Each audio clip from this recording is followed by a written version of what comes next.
Et bonjour à tous, comme tous les dimanches à 18h, je vous sors les meilleurs moments qu'il y a pu avoir à l'Assemblée nationale cette semaine.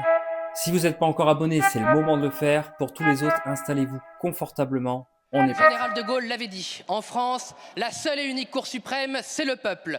La vérité, hélas, c'est que jamais l'oligarchie n'a accepté que le peuple décide ni ne vote. Le système ne respecte que les urnes qui confortent son pouvoir, mais renie les suffrages qui lui déplaisent. Voilà qu'un carteron de procureurs et de juges prétend sortir du droit pour exercer la vendetta du système contre son seul opposant, le Rassemblement national, et contre sa principale incarnation, Marine Le Pen. Il y a des tyrannies qui enferment leurs opposants. Il y a désormais des juges tyrans qui exécutent l'état de droit en place publique. Voilà les magistrats qui refusent à Marine Le Pen le droit effectif à l'appel, à la présomption d'innocence qu'elle confère. Voilà des magistrats qui refusent à Marine Le Pen d'être candidate en appliquant l'esprit d'une loi postérieure aux faits reprochés. Voilà des magistrats qui criminalisent le droit à la défense, aggravant une peine, car Marine Le Pen avait le seul tort de faire valoir son innocence. Voilà des magistrats qui laissent envoyer hier à toute la presse parisienne et à nos adversaires le jugement que nos avocats n'ont eu que ce matin. Voilà des magistrats qui, dans ce jugement, avouent que la candidature, l'élection de Marine Le Pen serait un trouble à l'ordre public. Voilà finalement des magistrats qui appliquent la promesse du syndicat de la magistrature, celle de faire barrage par tous les moyens, les pires moyens, à Marine Le Pen. Le groupe Rassemblement national ne vous laissera pas voler l'élection présidentielle comme vous avez volé des dizaines de sièges lors des dernières législatives. Aucun député du Rassemblement national ne laissera diffamer celle qui incarne l'espérance du peuple de France, Marine Le Pen. Alors, monsieur le Premier ministre, de quoi est accusée Marine Le Pen, sinon de pouvoir vaincre ce système? Messieurs les députés, monsieur le député Tanguy, hier, en effet, une décision de justice importante a été rendue. Elle concerne Madame la Présidente Le Pen comme de nombreux membres du Rassemblement national. Nous avons à constater 10 jours, vous le savez, pour que l'ensemble des personnes qui le voudraient puissent interjeter appel. Cet appel est de droit et je veux rappeler ici, comme ministre de la Justice, que tout citoyen, que toute citoyenne doit pouvoir faire valoir son droit au recours, à être jugé par une cour d'appel. Et je souhaite personnellement que si Madame Le Pen interjette recours, ce délai de jugement nouveau à la cour d'appel de Paris puisse être organisé dans un délai le plus raisonnable possible, avec l'esprit dans lequel Madame Le Pen va interjeter appel. Il appartiendra à la cour d'appel de Paris, parfaitement indépendante dans son organisation, de fixer la date de cet appel. Je veux vous dire, monsieur le député, que dans votre question, vous avez peut-être commis, si vous le permettez, il y avait du brouillage, je n'ai pas tout entendu, 2 erreurs. La première, c'est que nous n'avons volé aucun des sièges de députés ici et que le suffrage universel direct que vous réclamez nous a tous ici élus comme parlementaires égaux. Et les élections législatives se déroulent en 2 tours d'élection et aucun citoyen n'a été forcé de voter pour aucun député ici présent. La deuxième des choses, monsieur le député, c'est que vous avez sans doute oublié d'apporter votre soutien aux magistrats menacés depuis hier. Et qu'en démocratie, il est inacceptable que des personnes puissent menacer physiquement des magistrats. Il me semble que quand on réclame l'état de droit, ça vaut pour tous les magistrats libres et indépendants de ce pays. La Banque de France prévoit un sérieux coup de frein pour la croissance française en 2025 avec une révision à la baisse du PIB de 0,2 points. Si la France devrait surpasser l'Allemagne sur le plan économique, elle restera derrière l'Italie, mettant en lumière un contexte européen contrasté. Ce ralentissement s'accompagne d'une explosion des défaillances d'entreprises, près de 66 500 en 2024, un record depuis 15 ans. Plus préoccupant encore, les entreprises de taille intermédiaire, véritables moteurs de l'économie, sont particulièrement touchées. Ces difficultés trouvent leurs origines dans plusieurs facteurs: le rattrapage post-Covid, l'incertitude budgétaire tendue avec les menaces liées aux droits de douane, Des secteurs clés comme l'automobile, la sidérurgie et la chimie se retrouvent sous pression face à des pratiques de subventions abusives dans certains pays. Dans la 3e circonscription de l'Aveyron, l'entreprise Actia Railway à Saint-Georges-Luzançon a annoncé la délocalisation de 46 emplois sur 110 hors de nos frontières en Europe pour des raisons qui méritent d'être identifiées. Le site de Saint-Georges est pourtant reconnu mondialement pour sa fabrication et sa maîtrise de systèmes embarqués pour le ferroviaire, ayant notamment équipé les rames de la ligne 14 du métro de Paris et le métro de Singapour. Alors certes, une éclaircie se profile, la consommation des ménages pourrait repartir à la hausse en 2025 grâce à une inflation en recul et au refus d'alourdir la fiscalité pesant sur les ménages. Malgré cela, le taux d'épargne élevé des Français reste un frein potentiel à une reprise vigoureuse avec des conséquences directes sur nos entreprises. Dans ce climat économique complexe et incertain, les défis sont nombreux. Alors comment protéger nos entreprises dans tous les territoires alors qu'elles sont fragilisées et stimuler une consommation essentielle à la relance? Je vous remercie. Hier, la justice de notre République a rendu son verdict dans une affaire qui n'a rien de banal tant elle était scrutée. Depuis hier, des responsables politiques se succèdent pour commenter, voire pour condamner cette décision. Certaines autorités de l'État évoquent même un trouble. Mettre en cause une décision de justice, c'est manquer aux principes élémentaires de la séparation des pouvoirs et de l'état de droit. Mettre en cause individuellement des magistrats, c'est d'exercer sur eux une pression inacceptable qui appelle les condamnations les plus fermes. Non, ces femmes et ces hommes ne sont pas les agents d'un système, mais les juges impartiaux dont notre République a besoin.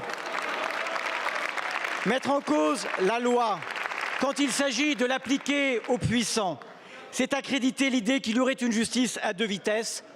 Toutes les Françaises et tous les Français sont égaux devant la loi. Seuls les faits comptent. 4 millions de détournements d'argent public et en l'espèce, ils sont accablants.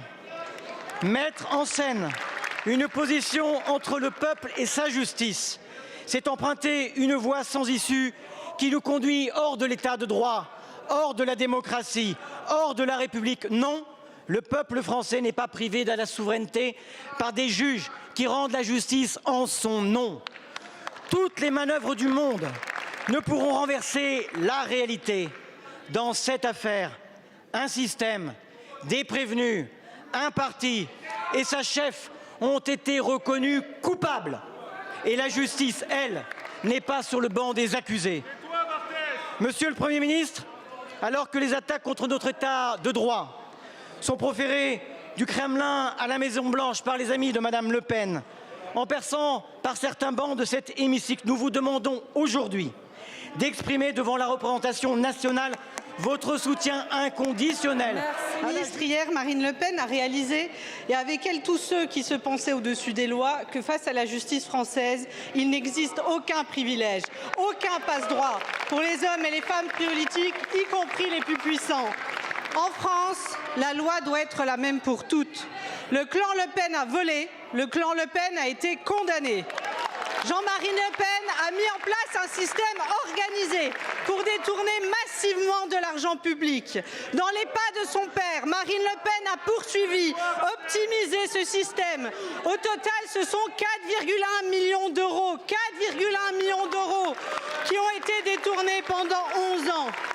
À voir les réactions de la petite classe politique d'extrême droite, il semblerait qu'il existerait un consensus dans lequel un sondage favorable garantirait l'immunité devant la loi. Votre rage devant une décision de justice démontre tout simplement le peu de considération que vous avez pour l'état de droit. L'indépendance de la justice est un pilier de notre démocratie. Une démocratie vilipendée, attaquée, menacée par les autocrates du monde entier qui sont les soutiens de Marine Le Pen. Le devoir de tout démocrate est de garantir aux magistrats la liberté d'exercer leurs fonctions en toute sécurité. En cela, Monsieur le Premier ministre, oui, vous avez réaffirmé votre soutien. Mais je déplore que quelques minutes après, vous ayez repris les mensonges de l'extrême droite. Il y a une possibilité d'appel. Et la seconde chose, la plus importante, aucun Français ne sera privé de son droit d'expression de vote. Il y aura, si le Rassemblement national le décide, un bulletin de vote Rassemblement national. Donc c'est faux de reprendre l'argumentaire politique. Monsieur le Premier ministre, réaffirmez votre soutien et répondez à cette question. Considérez-vous normal que les juges, comme ils l'ont fait, exercent la loi ou allez-vous encore profiter de cet hémicycle pour leur mettre une pression supplémentaire? Décidément, l'extrême droite a un problème avec l'argent et avec l'honnêteté. On apprend par la presse que le gouvernement a fait une énorme ristourne fiscale de 640 millions d'euros à Vincent Bolloré, 14e fortune française et soutien de l'extrême droite. Quel scandale! Oui, plus d'un demi-milliard d'euros offerts à un milliardaire alors que vous faites les poches des auto-entrepreneurs. Monsieur Bolloré a triché avec le fisc. Cette fraude aurait dû lui valoir une pénalité de 640 millions d'euros. Il n'en a rien été. Une décision ministérielle a ramené la pénalité à 0 €, 0 centimes. Après avoir supprimé l'impôt sur la fortune, la Macronie invente donc l'impunité pour les milliardaires fraudeurs. Curieusement, quand il s'agit d'un passe-droit fiscal à M. Bolloré, on n'entend pas M. Retailleau dénoncer la culture de l'excuse des milliardaires. Ni le RN dénoncer le laxisme de Bercy. On ne vous entend pas, Monsieur le Premier ministre, craindre la submersion de fraudeurs fiscaux. Quand vous faites cadeau de 100 000 années de RSA à un milliardaire, on n'entend pas M. Wauquiez dénoncer le cancer de l'assistanat des riches. Pourtant, avec 640 millions d'euros, on pourrait financer 5 000 lits à l'hôpital, 20 000 enseignants supplémentaires, on pourrait nationaliser Vincorex. Alors à l'heure où vous voulez faire payer aux Français votre soi-disant économie de guerre et les cadeaux aux plus riches de M. Macron, pourquoi ce cadeau à M. Bolloré, homme de main médiatique de Poutine et Trump, homme qui invitait M. Sarkozy sur son yacht, homme qui transforme ses médias en avocat de Mme Le Pen et qui lance la chasse contre les juges? Oui, décidément, l'extrême droite a un problème. Monsieur le Premier ministre, qui a pris cette décision? Allez-vous exiger... Les États-Unis sont certainement en train de basculer dans une autre gouvernance. En affirmant ce qui me répugne le plus en Amérique, ce n'est pas la liberté extrême qui y règne, mais le peu de garanties qu'on y trouve contre la tyrannie, Alexis Tocqueville avait déjà identifié une faiblesse dans les contre-pouvoirs de cette démocratie.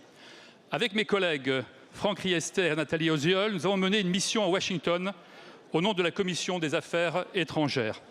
Avec une grande franchise, nos interlocuteurs proches de l'administration Trump nous ont dit nous considérer au mieux comme des concurrents, mais bien souvent comme de vrais adversaires.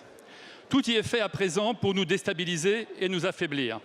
Par des droits de douane, dont une nouvelle salve devrait être annoncée demain, par la volonté expansionniste sur le Groenland, le Canada ou encore le canal de Panama, par le soutien, par trop manifeste à la Russie de Poutine dans les négociations de cessez-le-feu avec l'Ukraine. Mais plus que l'usage systématique du rapport de force, c'est la dérive vers une gouvernance autoritaire qui doit nous interpeller et nous faire réagir. Washington, tel qu'on a pu le constater, est en état de sidération. Des méthodes brutales ont provoqué un vrai climat de peur. Peur de perdre son emploi, peur de perdre un contrat, peur de perdre une subvention.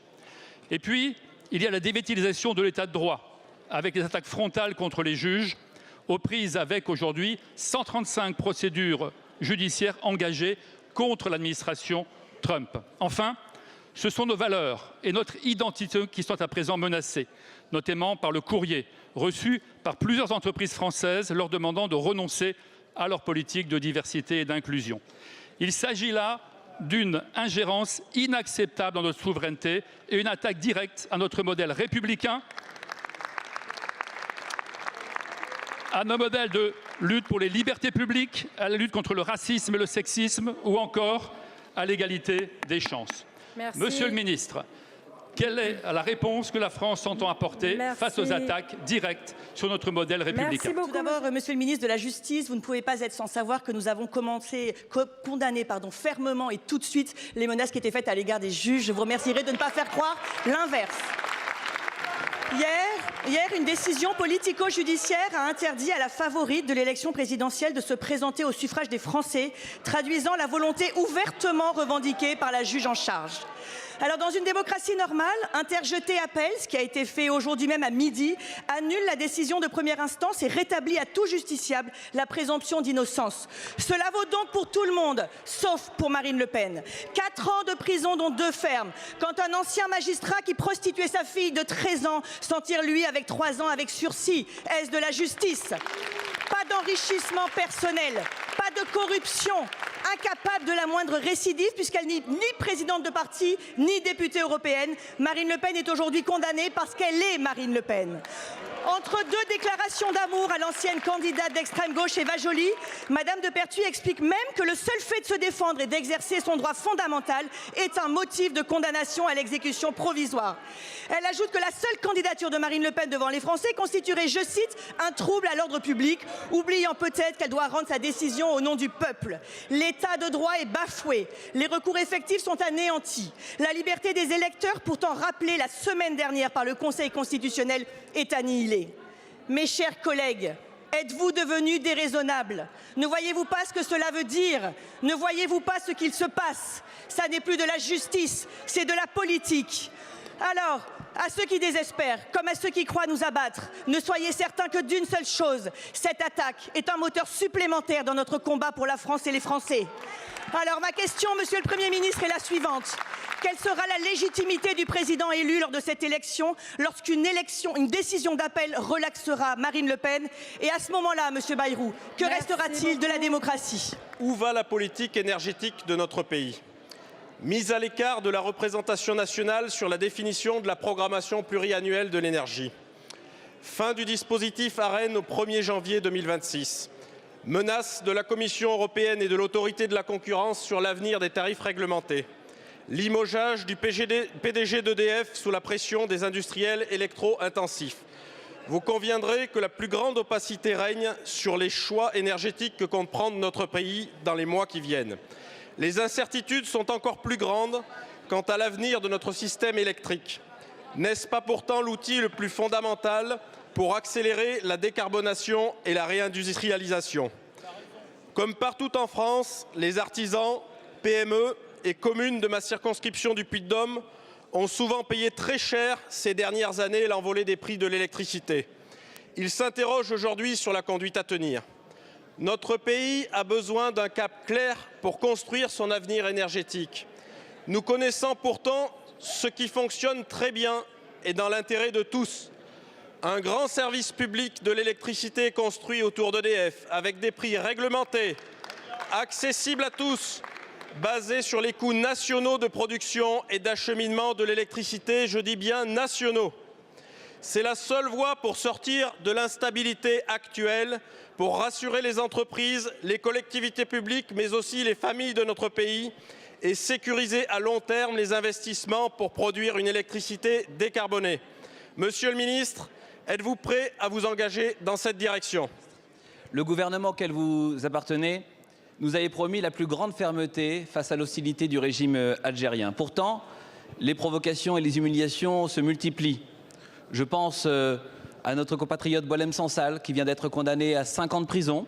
Je pense aux ressortissants algériens placés sous OQTF et toujours présents sur notre territoire sans aucune réaction. Je pense enfin à ce que la presse a révélé ce mois de mars. Les 2 fonctionnaires français de Bercy et de l'Office de l'immigration mis en examen pour intelligence avec l'ennemi au profit du régime algérien. Il est difficile de comprendre dans ces circonstances que la fermeté gouvernementale ne soit pas accompagnée de la même fermeté au plus haut niveau de l'exécutif. Le président de la République, pour sa part, après l'entretien téléphonique qu'il a eu avec le président algérien, parle de dialogue fructueux, de clairvoyance, d'esprit d'amitié. Il vous demande même d'aller le 6 avril prochain en Algérie pour rencontrer votre homologue algérien. Et avant que vous ayez cet entretien, je voudrais que vous puissiez répondre à plusieurs questions précises. Qu'adviendra-t-il de l'honneur de la France si Boualem Sansal meurt avant d'être libéré ou est libéré dans des circonstances qui feraient de ces circonstances une nouvelle provocation, une nouvelle humiliation pour notre pays? Les Français seront-ils en sécurité si les 60 OQTF les plus dangereux sont libérés avant la fin du délai de rétention sans être réadmis par l'Algérie. Enfin, que ferez-vous, Monsieur le Ministre, si de nouvelles provocations et de nouvelles humiliations accablent notre pays? Je voudrais, Monsieur le Ministre, que vous puissiez nous dire, entre la fermeté ou la naïveté, entre la riposte graduée et l'amitié quoi qu'il en coûte, où est la parole de la France? La France est-elle encore une démocratie? Beaucoup de nos compatriotes se posent aujourd'hui avec gravité cette question face aux coups de boutoir répétés portés à nos principes fondamentaux.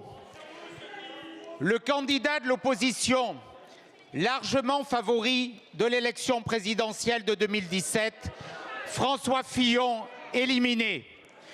La chaîne de télévision la plus populaire de la TNT, rayée de la carte. Et aujourd'hui, la candidate donnée gagnant par tous les sondages pour l'élection présidentielle de 2027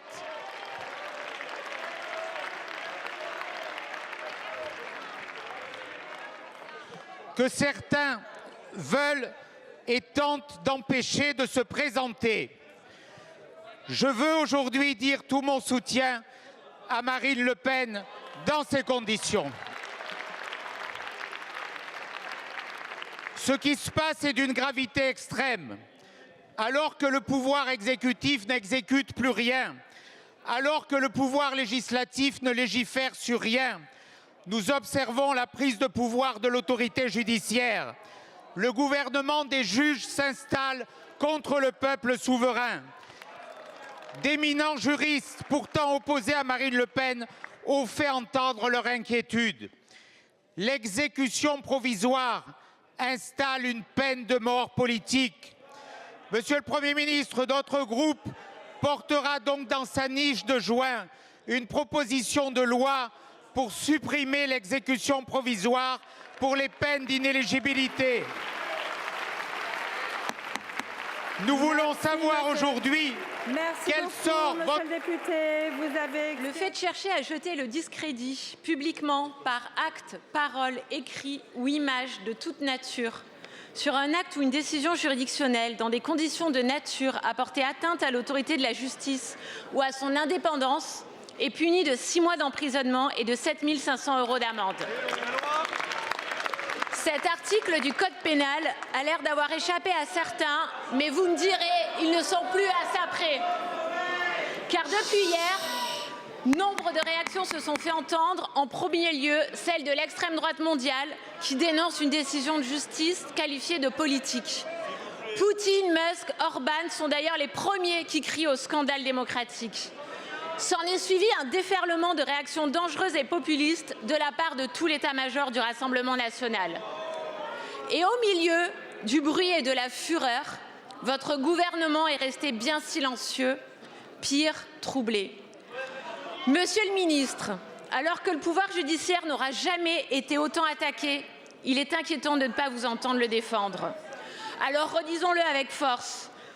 En France, il n'y a pas de dictature judiciaire. Il n'y a pas de justice politique, ni de tyrannie des juges.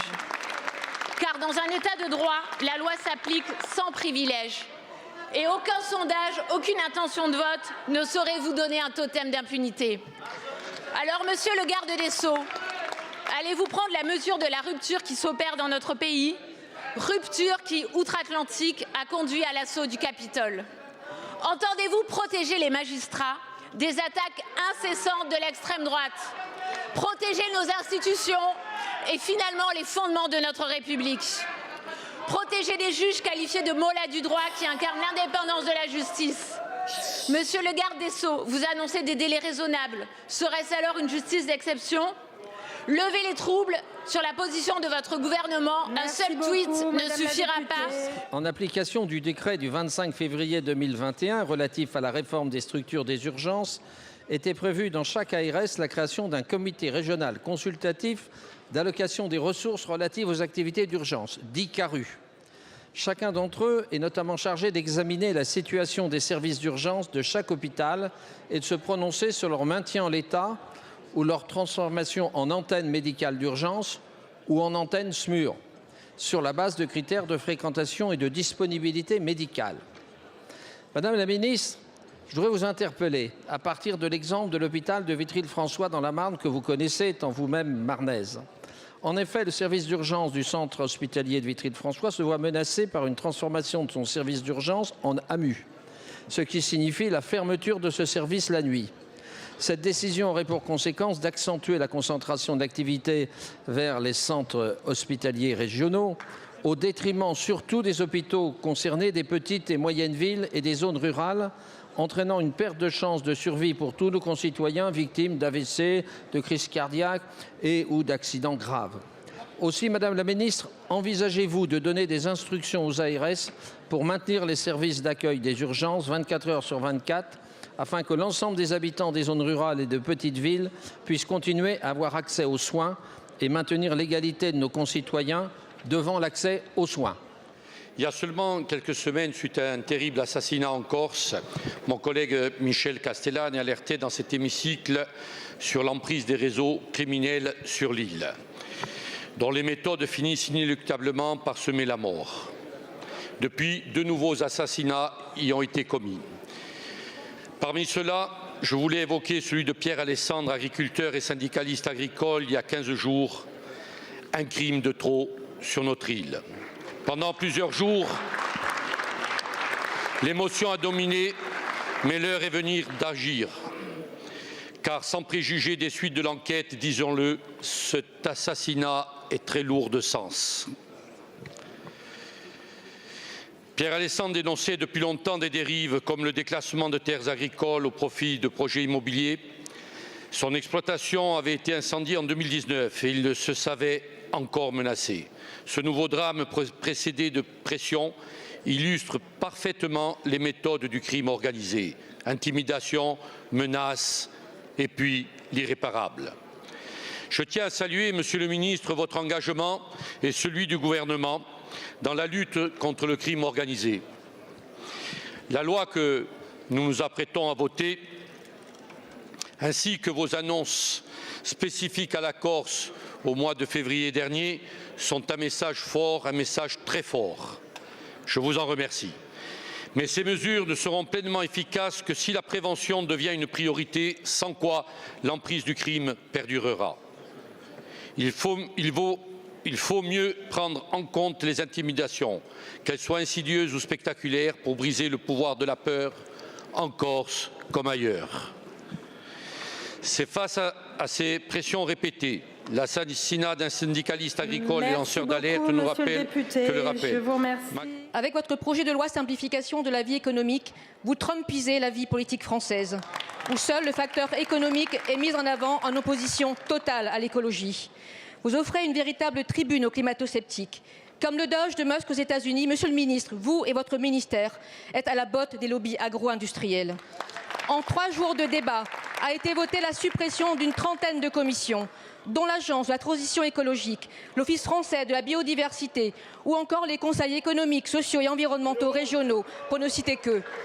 Ont aussi été votées la suppression de consultations de la population avant l'élaboration de projets ayant un impact sur l'environnement, la suppression de l'objectif intermédiaire de zéro artificialisation nette, la suppression des ZFE, la facilitation d'implantation de projets d'infrastructure ou encore la requalification des centres de données en projets d'intérêt national majeur. Les climato-sceptiques d'Horizon ORN ont ajouté leur pierre à l'édifice en proposant de supprimer la Commission nationale du débat public, en accélérant l'industrialisation de l'élevage ou encore en relançant l'exploration des gisements fossiles. Aujourd'hui, vous faites de la lutte contre l'écologie votre principal cheval de bataille, à l'encontre de la charte de l'environnement et en niant la crise climatique. En vous attaquant à nos protections environnementales par populisme, vous n'améliorez rien.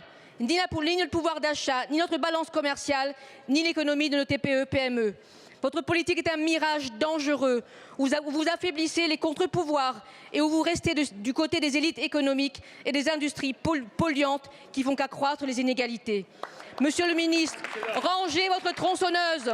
Les Français n'ont pas voté pour Musk ou Milei. En revanche, ils ont voté avec le nouveau Front populaire pour plus de justice sociale et climatique.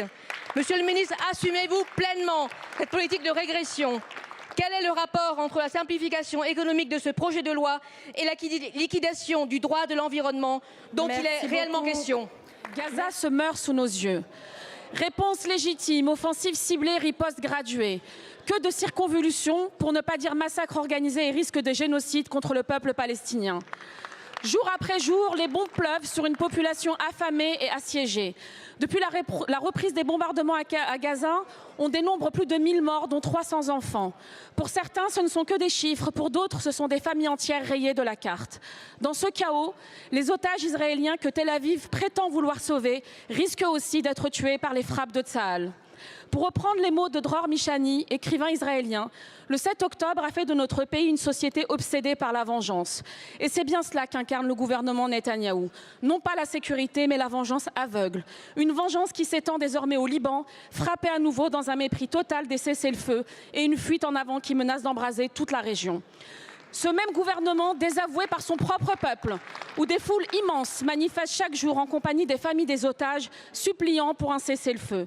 Ce même Premier ministre corrompu, limogeant procureur et patron du renseignement. Le même d'ailleurs qui a accueilli tout ce que l'Europe compte de néo-nazis et de fascistes, dont certains sur ces bancs, à une conférence contre l'antisémitisme la semaine dernière. Mais l'histoire implacable le rattrapera et en temps voulu, le jugera au même titre que les chefs d'État condamnés par la juridiction internationale pour crimes contre l'humanité.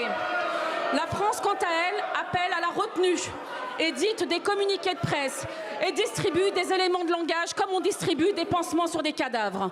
Monsieur le ministre, vous avez condamné, vous avez été préoccupé, vous vous êtes alarmé, vous vous êtes même ému, mais jamais vous n'avez sanctionné alors que c'est là que nous attendons la France. N'importe quel pays au monde coupable de tels crimes n'aurait pas eu le droit à tant de lâcheté. Monsieur le ministre, les otages du 7 octobre doivent-ils se résoudre à être abandonnés par le gouvernement israélien? Merci beaucoup, les Palestiniens Coincés entre le Botswana et le Chili dans le classement de l'indice de démocratie du journal britannique The Economist, ce n'est pas demain la veille que la France va gagner des places. La justice s'est immiscée de façon dramatique dans la campagne présidentielle française, toujours pour la presse britannique, soulignant l'état malsain de la démocratie française dans le journal espagnol El País, qui emboîte le pas de la Tribune de Genève, pour laquelle exclure de la présidentielle Marine Le Pen ne sert ni la loi ni la démocratie. La France, seul pays où pour gouverner il faut avoir perdu les élections, s'abîme à l'international en laissant s'abîmer notre état de droit. Craignant le jugement du peuple, certains se rassurent par celui de magistrats politisés. Sous le regard du monde entier, sous le regard de démocratie authentique, la France est observée. Ses dirigeants et peuples du monde nous disent « on vous voit, on vous regarde, on vous voit ». Vous qui parlez à Tebboune, vous qui parlez à Tebboune, vous qui parlez à Al-Shara, vous acceptez ici le piétinement de notre état de droit. Vous qui aimez tant donner des leçons de morale au monde entier, comment allez-vous défendre Navalny? Comment allez-vous défendre Imamoglu, l'opposant à Erdogan, quand ici, vous acceptez que le peuple ne puisse ni choisir, ni voter pour la candidate du peuple, Marine Le Pen? On vous voit, nous disent-ils. On vous voit, nous disent-ils. C'est votre capacité, chers collègues, mesdames, messieurs du gouvernement, c'est votre capacité à faire preuve de justice demain qui rendra la démocratie possible. C'est votre penchant pour l'injustice aujourd'hui qui la rend nécessaire. Comptez sur nous pour la défendre. Alors qu'une personne est victime de violences sexuelles toutes les 2 minutes, elles ne sont que 2 sur 10 à passer la porte d'un commissariat. Les agressions sexuelles et le viol sont des crimes de l'intime. L'auteur est presque toujours connu de la victime et dans l'écrasante majorité des cas, elle est en état de choc, de sidération ou d'emprise et donc dans l'incapacité de réagir. Aujourd'hui, c'est cette absence de résistance chez les victimes qui sert de défense aux agresseurs et que la définition pénale du viol permet. C'est pour répondre à ce gouffre entre notre droit et la réalité des violences sexuelles que nous avons, au sein de la délégation aux droits des femmes, mis en place une mission et abouti à une proposition de loi avec ma co-rapporteure Marie-Charlotte Garin qui sera examinée cet après-midi dans l'hémicycle et qui vise à modifier notre code pénal. Nous considérons que cette nouvelle définition permettra aux victimes de mieux se reconnaître et de porter plainte davantage. Elle permet aussi aux enquêteurs et aux magistrats d'être mieux outillés et élargir le faisceau d'indices pour mieux récolter les preuves. Cette proposition de loi constitue une première étape clé et ne peut à elle seule répondre à tous les besoins des victimes. La formation des acteurs de la chaîne pénale doit être systématique et les financements alloués à la justice à la hauteur des objectifs que nous fixons. Madame la ministre, vous vous êtes prononcée en faveur d'une telle avancée législative. Pourriez-vous détailler les mesures complémentaires que vous allez mettre en œuvre et permettre une meilleure prise en charge des victimes de violences sexuelles? Je vous remercie. Je vous remercie, madame. Monsieur le Premier ministre, qu'est-ce qu'elles vous ont fait? Qu'est-ce que vous ont fait Kamissa, Diaba, Sylvie et Soukamba? Pourquoi vouloir interdire aux femmes qui portent le voile de pratiquer le sport au mépris de toutes les conventions internationales? Une idée défendue par M. Retailleau lors du meeting de la honte qui s'est tenu le 26 mars dernier. À bas le voile, voici ces mots. Qu'est-ce d'autre qu'un appel à la haine? La proposition de loi d'extrême droite qu'il soutient est une atteinte grave à la liberté de conscience, au droit de disposer de son corps et à la laïcité. Le sport, Monsieur le Premier ministre, est un espace où chacune et chacun peut se dépasser, apprendre et s'épanouir. Comme la laïcité, il transcende les barrières religieuses, mais aussi sociales, culturelles et porte des valeurs universelles de respect, d'égalité et de diversité. Au lieu de vouloir en priver des milliers de femmes, vous devriez surtout revoir ces moyens à la hausse. Vous qui avez baissé son budget de 200 millions d'euros, mettant en grande difficulté les clubs sportifs qui se démènent pour faire vivre les valeurs d'inclusion et de tolérance. À la place, à quoi joue ce gouvernement? Au concours du pays le plus islamophobe en faisant de la France le seul État qui interdirait le voile pour les femmes qui souhaitent faire du sport? Monsieur le Premier ministre, condamnez-vous les propos de M. Retailleau et allez-vous lui rappeler qu'il n'a pas à dicter la manière dont les femmes doivent s'habiller? Ministre, la réponse faite à l'instant par Madame la ministre des Sports à la question de notre collègue LFI n'est pas suffisamment claire et mérite plus de fermeté. Nous pensions que la ligne du gouvernement avait été tranchée concernant l'interdiction du voile dans la pratique sportive. Cependant, à l'heure où nous parlons, la proposition de loi votée par le Sénat n'est toujours pas inscrite à l'ordre du jour de l'Assemblée nationale et la presse rapporte que le gouvernement envisagerait finalement de ne pas légiférer sur le sujet. Monsieur le Premier ministre, cette ambiguïté alimente une confusion dangereuse dont profite l'islamisme. En effet, les extrémistes religieux exploitent chaque faille et faiblesse de notre droit pour pratiquer un entrisme insidieux et imposer pas à pas leur idéologie au sein de la société, à commencer par leur vision rétrograde et intolérable de soumission des femmes. Le sport, lieu de rassemblement et d'égalité, ne doit pas devenir un terrain de propagande où prospère le communautarisme. En 2004, nos prédécesseurs ont eu le courage d'interdire les signes religieux à l'école au nom de la laïcité. Aujourd'hui, il est temps de faire preuve de la même clarté au sein du domaine sportif. Une règle claire qui s'impose à tous, c'est le meilleur moyen de défendre la République et ses valeurs. Avec notre groupe de la droite républicaine, nous vous demandons de clarifier enfin la position de votre gouvernement. Vous engagez-vous à inscrire au plus vite à l'ordre du jour de l'Assemblée nationale le texte adopté par le Sénat visant à interdire le port du voile dans le sport et de tout signe religieux ostentatoire? Oui ou non, Monsieur le Premier ministre, êtes-vous déterminé à donner à la République les moyens de faire face aux menaces de l'intégrisme et du communautarisme? En Turquie, plus de 2000 personnes ont été incarcérées ces dernières semaines pour avoir protesté contre le coup de force d'Erdogan.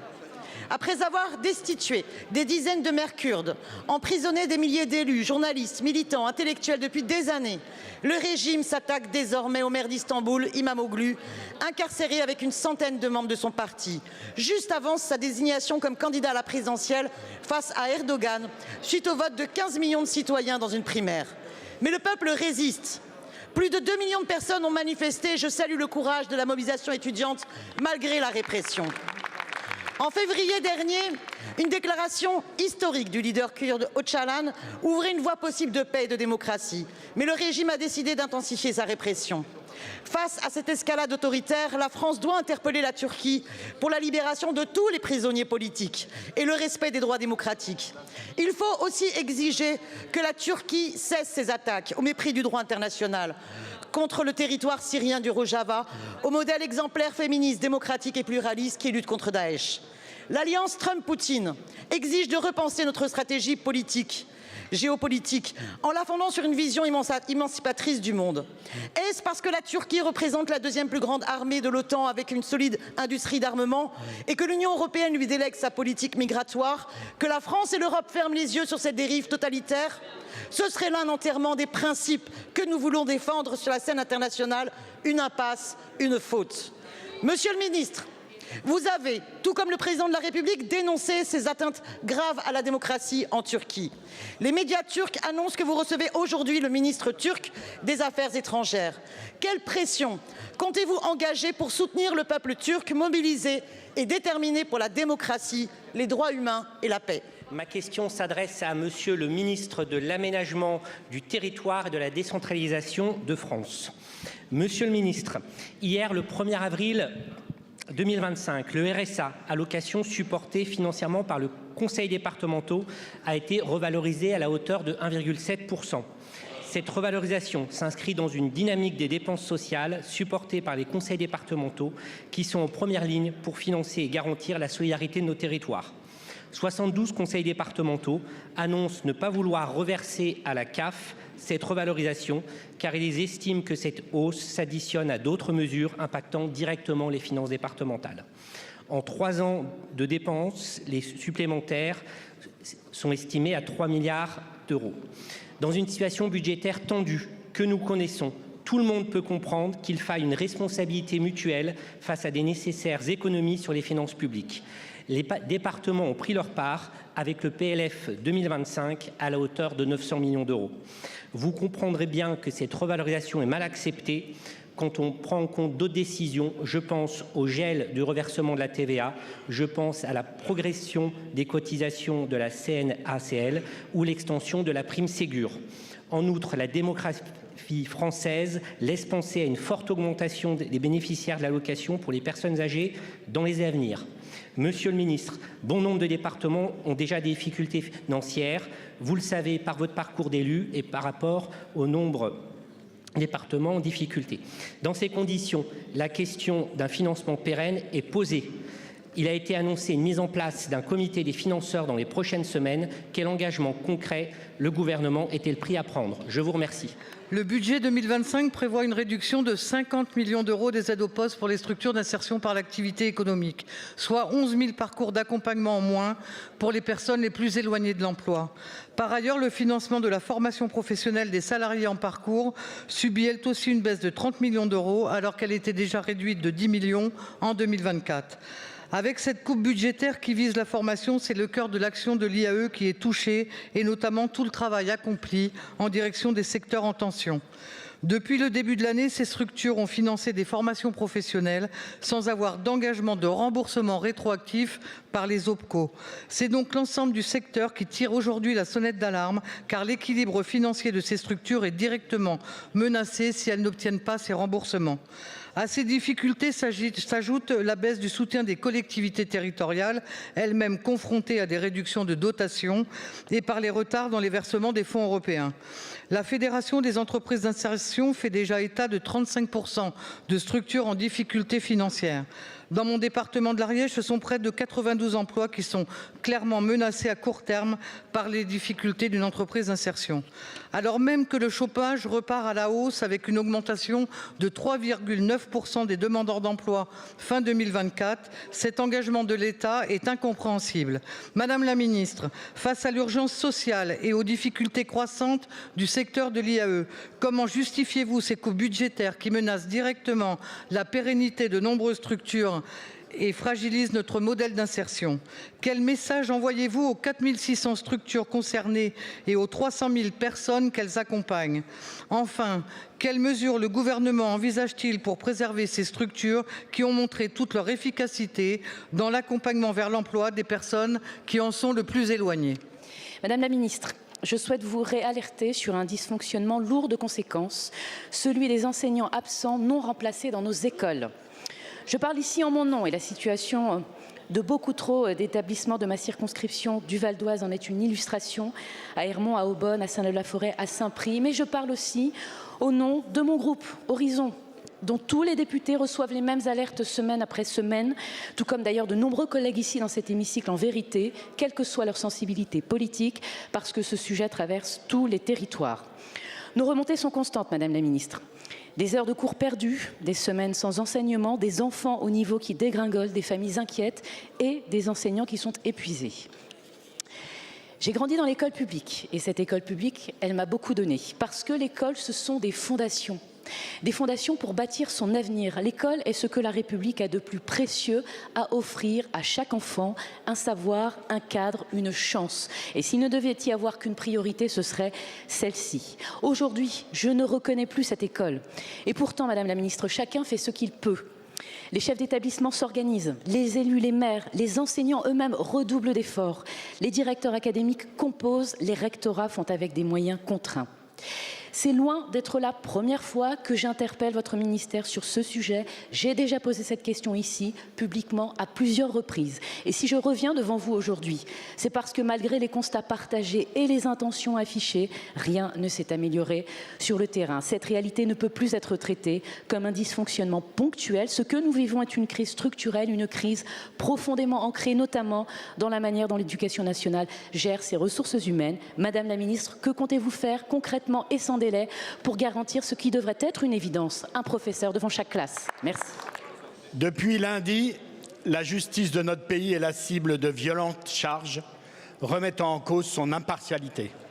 Des attaques graves et inacceptables contre notre état de droit par des responsables politiques livrent les magistrats à la vindicte populaire. Monsieur le Premier ministre, vous vous dites troublé par la condamnation pour détournement de fonds publics de 24 cadres du Rassemblement national, dont Marine Le Pen. Et hier, dans cet hémicycle, devant la représentation nationale, vous vous êtes aussi questionné sur l'exécution provisoire prononcée par les juges. Pourtant, en 2017, garde des Sceaux éphémère, vous aviez présenté la loi Confiance dans la vie publique qui crée une peine complémentaire obligatoire d'inéligibilité pour de nombreuses infractions en maintenant l'exécution provisoire. Pourquoi ce qui vous semblait juste alors est aujourd'hui la cause de vos tourments? À notre tour d'être stupéfaits par votre frilosité à reconnaître cette décision rendue au nom du peuple français. Monsieur le Premier ministre, l'indépendance de l'autorité judiciaire doit plus que jamais être protégée. Face aux attaques proférées depuis l'étranger contre notre modèle français par des États et des leaders illibéraux, autoritaires et populistes, notre pays a le devoir de porter avec fierté et gravité le principe intangible de la séparation des pouvoirs qui fonde l'état de droit. Monsieur le Premier ministre, la France saura-t-elle se montrer digne de son histoire républicaine, une histoire devenue une référence universelle pour les démocraties modernes? Alors, sans trembler et sans tergiverser, le gouvernement peut-il, d'une voix ferme, donner les preuves de son respect de l'autorité judiciaire? Le 9 février 2021, le tribunal correctionnel de Toulouse m'a privé brutalement de tous mes mandats, en prononçant à mon encontre une peine de 12 mois de prison avec sursis, 15 000 € d'amende et d'inéligibilité de 5 ans avec exécution provisoire. En 2 jours, j'ai été démissionnée de mes mandats de maire de Montauban, présidente de l'agglomération, conseillère départementale. Tout cela pour un prétendu détournement de fonds lié à un emploi supposé fictif, sans enrichissement personnel, partant d'une plainte déposée par mes opposants politiques 1 mois avant les élections municipales. 11 mois plus tard, le 14 décembre 2021, La Cour d'appel de Toulouse m'a totalement relaxée et balayé ce jugement. Pourtant, l'avocat général avait réclamé dans ses réquisitions que ma peine d'éligibilité soit alourdie d'1 an de plus pour éviter que je puisse me représenter en 2026 aux élections municipales. Alors aujourd'hui, je voudrais dire tout mon soutien à la présidente Marine Le Pen. Je mesure, pour l'avoir vécu, ce qu'elle ressent de cette épreuve brutale, l'humiliation, le sentiment d'injustice, la désespérance. J'admire son courage et sa résilience. Je veux lui dire qu'il existe des juges qui honorent la justice, en laquelle je crois et que j'ai servi pendant 30 ans en tant qu'avocate. Je voudrais dire et affirmer notre soutien à la magistrate menacée. Mais je veux dire aussi que nous avons hélas aujourd'hui la démonstration qu'il faut réformer l'exécution provisoire en matière électorale, comme le Conseil d'État l'a suggéré le 27 décembre dernier, comme le Conseil constitutionnel qui vient de rappeler la nécessité de préserver la liberté de l'électeur. Alors ma question, Monsieur le Premier ministre, est simple. Inscrirez-vous au Sénat sans délai la proposition de loi que présentera l'UDR sur ce sujet si celle-ci venait à être adoptée dans cette Assemblée? Je vous remercie. Avant toute chose, je ne peux intervenir dans cet hémicycle sans mentionner le scandale démocratique qui touche Marine Le Pen. C'est pourquoi j'appelle nos millions d'électeurs réduits au silence à se rassembler à nos côtés dimanche à 15 h à Paris, place Vaudin. J'en viens à ma question qui s'adresse à Madame la ministre de la Santé.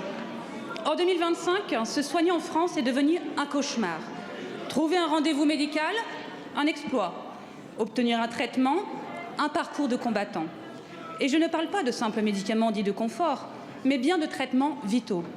Aujourd'hui, ces médicaments d'intérêt thérapeutique majeur sont en pénurie alarmante. Alors oui, le problème n'est pas nouveau, mais il explose. Les chiffres sont accablants. Au 31 décembre dernier, 400 de ces médicaments étaient encore indisponibles.